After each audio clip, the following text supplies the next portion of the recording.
What famous person died too soon? Jim Henson. Man had such a good spirit. He was creative and optimistic and humorous. I'm so sad we lost him so early. My biggest hero growing up. I wanted to work with him. Been on the Henson studio lot many times and had good friends who worked for the Henson kids. Met Carol Spinney with Oscar not long before his death. I actually took my family to Data Henson's childhood exhibit in Mississippi. That man runs through me every day. Huge influence. He had so much art yet to give to humanity, and it was cut way too short. I still mourn this one greatly 32 years later. John Candy. This was my answer too. Two of his films were always favorites at my house, and I wonder how many we missed out on. Not a film, but Saturday mornings watching Camp Candy. Alan Rickman. Hans Gruber is, and will be my favorite ever movie villain. And Snape's, and will be my second favorite. Rickman was just on another level. Sheriff of Nottingham. At least I didn't use a spoon is one of my all-time favorite lines for sure. Alan Turing. A truly just good human. And what the British government did to him is disgusting and inhumane. Still actually pisses me off. How can you treat a person like that, when that person even saved millions of lives? Phil Hartman. I loved him as Troy McClure on The Simpsons. I'm Troy McClure, and I'll leave you here for what we all waited to see, hardcore nudity.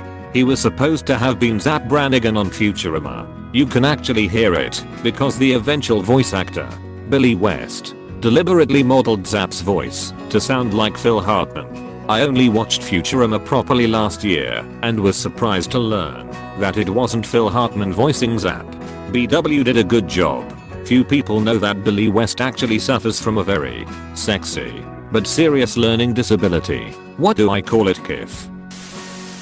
Grant Imahara. I also cried. And then again when Adam Savage took a tour of Grant's workshop that has been kept in stasis since his death. Bruce Lee. He was only 32 and just finished filming Enter the Dragon. His future was so bright. His son too. Shot while filming a scene in The Crow. He was only 28. What a crazy series of events. For those unaware, the crew was setting up a pawn shop scene. So they went to a real pawn shop and got a bunch of stuff for props to fill up the set. Among these items was a box of real bullets. They're setting up the set and a manager sees this and says these shouldn't be here. They're dangerous, so he locks the box in his trunk, where they sit for a few weeks. At some point they need low power blanks. So they take the cartridges, pull out the bullets, and empty the powder. The primer in the casing would act as a charge for the blank. After that, they need dummy cartridges for a close-up scene of the gun shooting to make it look like the revolver is full. So they take some spent casings and put the bullet back in. But one primer was still undetonated. So when the scene was being filmed, it had enough power to push the bullet out and wedge it in the barrel.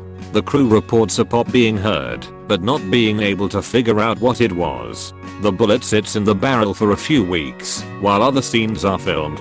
Lastly, they film a scene of Brandon Lee getting shot using full blanks. The full charge of powder in the blank plus the bullet in the barrel created a fully functional gun. And that's when he was shot. Crazy set of tiny mistakes. Ed slightly correct their crazy set of tiny mistakes. Followed by a huge fucking mistake of putting a gun in someone's hand before checking it thoroughly. Alec Baldwin would, sadly, agree with this. The little girl who voiced Ducky in Land Before Time. I only found out about what happened to her about a year ago. Youngest person I've found on this list so far. Crap like that is depressing. Her tombstone has the phrase yup etched on it. I still say it to this day as a kid who saw those movies all those years ago when they released. Terry Pratchett. And in such an awful way. Imagine being someone whose whole life is words and dying of early onset dementia. It was so unfair. I saw Neil after it at a book signing, and he was so tired. Completely different from before. Such an incredible friendship. Anton Yelchin. He was my age, and was one of my favorite actors, since I saw him in Charlie Bartlett. One of the saddest celebrity deaths for me. Alpha Dog was my first viewing experience with him. Top 10 favorite actors of mine. Definitely binged his imp after hearing of his passing, and it being such a freak accident. Dude, I remember Alpha Dog being one of those movies. I was a young teen that ended up really, truly affecting me emotionally. Something about it just felt very well done. But it's been 15 years. So I can't tell you what haha.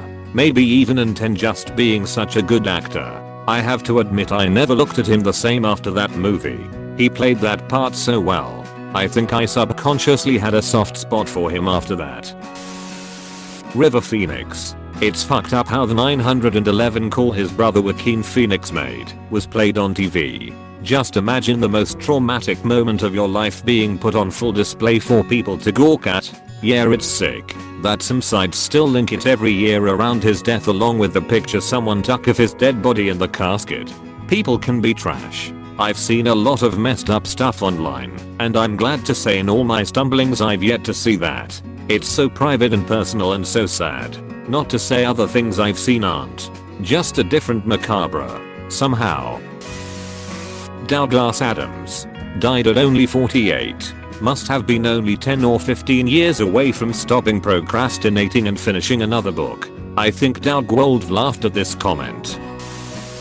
Trevor Moore. Comic genius dead at 41 from a random freak accident. Definition way too soon, and would have kept having great material as society really spiraled out of control. You mean the local sexpert? John Ritter. Unexpectedly died in his early 50s.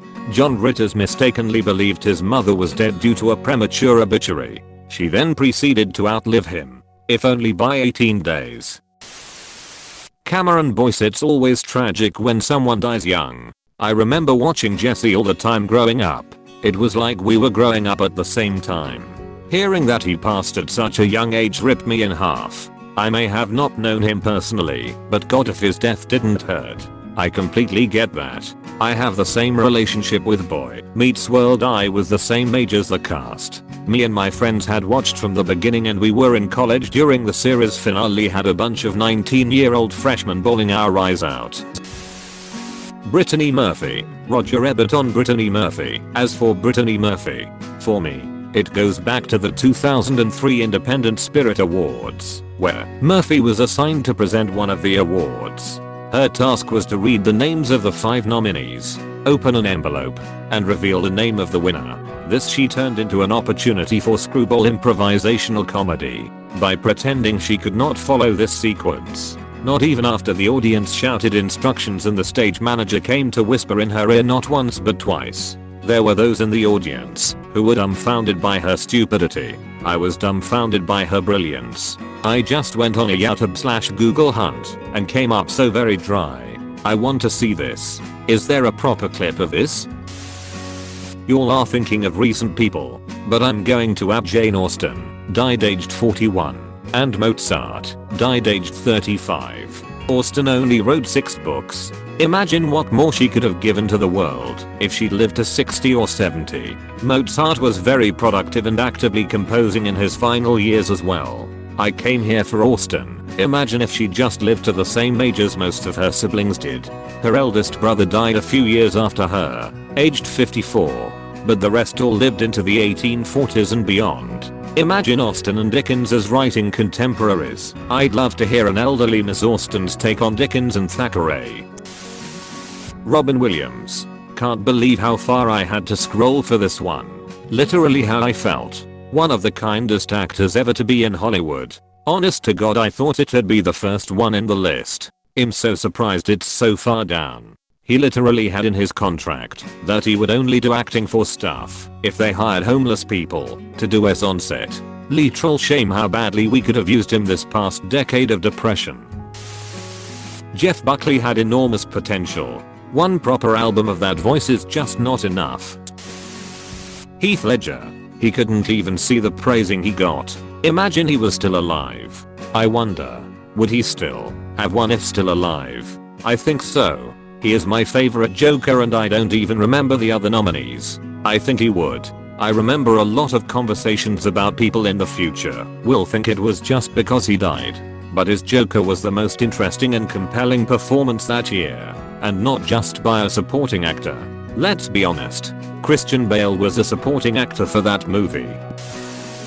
New Javes. A rare one. I thought I was the only one who thought of him, but yeah, rest in beats bro. Wow, thanks. I haven't listened to him in a while. Elliott Smith. Ritchie Valens. He had his whole life ahead of him and already made great hits in his era. Saddest part was Ritchie had a fear of planes and flying from his childhood experience. He died at only 17. Bernie Mac. He was 50 when he passed, and I feel like his career really was taking off because of his show. We never even got a full Bernie Mac stand-up special, which I personally would have loved. The Bernie Mac show is so good. I think it ran a while. 8 seasons or so. Chris Farley. Adam Sandler's eulogy song to him. That still makes him cry. What, some 20 years later? Really shows the impact he had on people. Philip Seymour Hoffman. This was my answer too. He was amazing. Mitch Hedberg. He became worm food. Sorry for the convenience. I used to love Mitch Hedberg. I still do. But I used to. My favorite Mitch joke. Aaliyah. Queen of the Damned was so fun. I would really have loved to see her keep acting in addition to her music career. She was so beautiful. I think she was supposed to play Niamh in The Matrix. After Aaliyah died, Jada Pinkett got that role, and she was supposed to play Honey too. Jessica Alba ended up replacing her. Chris Cornell. This one cut me really deep. Such an incredible singer, lyricist and performer. Soundgarden were planning a new album and playing shows. I'm sure Cornell would have continued making music until a grand old age had this not happened. The thought of him leaving behind a wife and kids, and the awful legal spat that has sprung up between the band and his wife is just really upsetting. The show that was supposed to happen after what was their last one was the one I supposed to go to. I was absolutely heartbroken. I had been listening to Soundgarden all week in preparation to see them for the first time. I grew up listening to all of Chris's music.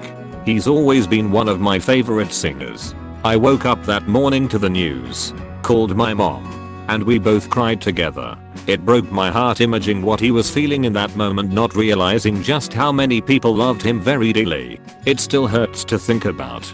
There's still songs I can't listen to without tearing up. He was an incredible musician and seemed like a genuine and kind person. And it tears me up knowing that he's not around to make music and play shows anymore. My theory is that how many people loved him or how successful he was made it worse if anything. Someone has a terrible day working a cash register. They tell themselves things will be better in 2 semesters when they finish their degree and get a better job. A musician struggling to afford shared rent tells themselves they'll feel better when they finally hit it big. But when you still feel horribly depressed when you're basically on top of the world, what do you tell yourself in order to keep going? The world loves you. You can afford anything you'd ever want. And you still feel like killing yourself. How would you keep going? Steve Irwin. The only one I came here to see. Steve actually got me my current job. In the interview, I was asked what my dream job would be. I said, "Do you remember Steve Irwin, the crocodile hunter?" My new boss, who interviewed me just 8 months ago, and who is definitely not Steve Irwin, told me later that answer clenched it for me. Didn't think there was that much competition for ocarina sales jobs. Crikey Sabuti points to ocarina. Ocarina vendor slaps roof of ocarina, this bad boy can fit so many fipples in it. Apostrophe. I mean, too many count. But I'd say Howard Ashman. He was a lyricist and general storyteller who launched Disney into their renaissance, reconceiving what an animated fairy tale could be. He wrote The Little Mermaid, Beauty and the Beast, and half the songs in Aladdin, before dying of complications of HIV/AIDS at the age of 40. River Phoenix. Christina Grimmie. Didn't expect to see her here. I followed her from her YouTube days and the news of her death fucking floored me. It was so fun watching such a great person rise higher and higher in the music world, only for her to get shot by someone she was about to greet with a hug. It still hurts every time I think about it. TBH, every time this post is made she's on here somewhere. I look for her name specifically every time. Jim Croce. Was insane, he was only 30, always thought he was like 50 on his album covers. In the same vein, Otis Redding died at 26. But I always thought he was way older than that because of how he sounded. These arms of mine released when he was 21. It just blows my mind. Bourdain. I met him once at a bar in the village. He was with someone, and I didn't want to bother him, but I said F it, and went up, while ordering a drink, and just said how much of a fan I am, and how his show inspired me to travel. We talked for a good 20 to 25 minutes. He asked me a lot about my favorite Polish foods, and how my mom makes her pierogi. He also bought me my whiskey sour. 20 plus minimums with a total stranger just talking about food and the places we've been to. The dude was amazing. Maya Rivera. Still. To this day, I'm shocked that she died so abruptly and in such a traumatic way. I know most C-list celebs like her rarely get to be part of another hit, like Glee was, but she had so much going on in her personal life. Her kid was 4 and watched her drown. Absolutely tragic. This was truly horrific to read about. Just a mom trying to spend outside time with her kid and ends up tragically drowning. I'm so glad they found and rescued her son. Brandon Lee, Bruce Lee's son. And also Bruce, for that matter. Martin Luther King Jr. I don't think people realize he wasn't even 40 in a career path that we see last into their 80s sometimes. So sad he should still be alive. He was born the same year as Barbara Walters and Anne Frank.